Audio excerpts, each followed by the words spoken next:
Hello বন্ধুগণ, কেমন আছো তোমরা সবাই? আশা করছি সবাই ভালো আছো। আর আমাকে তো সবাই চেনোই, আমি হলাম সুপ্রিয়া। চলে এসেছি তোমাদেরকে একটু গ্রামের দৃশ্য দেখাতে। তো দেখো, এখানে অনেকে মূলো চাষ করেছে, অনেকে জব চাষ করেছে, অনেকে গরুর খাবার চাষ করেছে।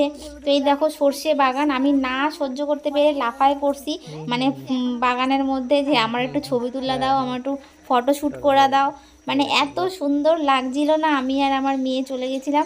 আর আমার বরমশাই কটা ছবি টবি তুলে দিল আমাদেরকে। খুবই ভালো লাগে। তোমাদের কার কেমন লাগে সর্ষে বাগান? এই দেখো, আর এর ভেতরে যদি আমি বেশিক্ষণ থাকি আমাকে ধরে পিটাবে, আমি সেটাই বলছিলাম।